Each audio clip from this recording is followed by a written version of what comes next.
ಕುಟುಂಬದ ವಿಚಾರವಾಗಿ ಎಷ್ಟು ದಿನಗಳ ನೋವು, ಕೆಲಸದ ವಿಚಾರವಾಗಿ ಎಷ್ಟು ದಿನಗಳ ನೋವು, ಮನಃಶಾಂತಿ ಸಮಾಧಾನದ ಎಷ್ಟು ದಿನದ ನೋವು ನೀನು ಅನುಭವಿಸ್ತಾ ಇದ್ದೀವಿ. ಆದ್ರೆ ನಿನ್ನ ನೋವು ನಿನ್ನ ದೇವರು ನೋಡಿದ್ದಾರೆ. ಯಾಕೆ? ಉತ್ತಮವಾದ ಸ್ಥಿತಿ ನೀನು ಕೊಡಬೇಕಂತ ಹೇಳಿ.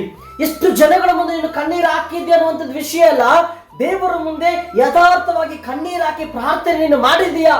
ಯಾಕಂದ್ರೆ ದೇವರು ತನ್ನ ಮಕ್ಕಳ ಕಣ್ಣೀರು ಬುದ್ಧನಲ್ಲಿ ತುಂಬಿಟ್ಟುಕೊಂಡಿದ್ದಾನೆ. ನೀನು ಸುರಿಸಿದ ಕಣ್ಣೀರು ಪ್ರಾರ್ಥನೆಯಿಂದ ಇದ್ದಾಗ, ನೀನು ಸುರಿಸಿದ ಕಣ್ಣೀರು ನಂಬಿಕೆಯಿಂದ ದೇವರಲ್ಲಿದ್ದಾಗ, ಯಥಾರ್ಥವಾಗಿ ನೀನು ದೇವರಲ್ಲಿದ್ದಾಗ ನಿನ್ನ ಕಣ್ಣೀರಿಗೆ ಬದಲಾದಂತ ಕಾರ್ಯಗಳು ದೇವರು ಮಾಡ್ತಾನೆ. ಘನತೆಯನ್ನು ತುಂಬುತ್ತದೆ ಜೀವಿತ. ಆಮೆನ್. ನನ್ನ ಮಕ್ಕಳು ಯಾವತ್ತೂ ಕೊರಗಿ ಕಷ್ಟಗಳನ್ನು ಅನುಭವಿಸಿ ಸೋತು ಹೋಗಬೇಕಂತ ದೇವರು ಯಾವತ್ತೂ ಇಷ್ಟಪಡುವುದಿಲ್ಲ. ಅಲ್ಪಕಾಲದ ಶ್ರಮೆಗಳು ಅದರಿಂದ ಆಶೀರ್ವಾದ, ಅಲ್ಪಕಾಲದ ಅವಮಾನ ಅದರಿಂದ ಆಶೀರ್ವಾದ. ಶಾಶ್ವತವಾಗಿ ನಮಗೆ ಈ ಲೋಕದಲ್ಲಿ ಅವಮಾನಗಳು ಇರುವುದಿಲ್ಲ ರೀ. There is end for your difficulty. There is end for your discrimination. There is end for your shame.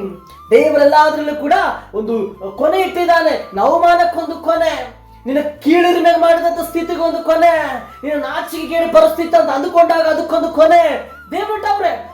ಆದ್ರೆ ನಾವೇನ್ ಮಾಡ್ಬೇಕು? ದೇವರಿಗೆ ಸ್ತೋತ್ರ ಮಾಡಿ grow much in the Lord. ಹೆಚ್ಚಾಗಿ ದೇವರಲ್ಲಿ ಬೆಳಬೇಕು. ಹೆಚ್ಚೆಚ್ಚು the more loving God the more you close to the Lord. ಹೆಚ್ಚಿನ ದೇವರ ಪ್ರೀತಿ ಮಾಡಿ ದೇವರ ಹತ್ತಿರವಾದಾಗ ದೇವರ ಕಾರ್ಯ ಅನುಭವಿಸ್ತೀವಿ. ನಮ್ಮ ಜೀವಿತ ಚೇಂಜ್ ಆಗುತ್ತೆ. ಆಮೆನ್. ನಮ್ಮ ಕುಟುಂಬ ಚೇಂಜ್ ಆಗುತ್ತೆ. ಆಮೆನ್.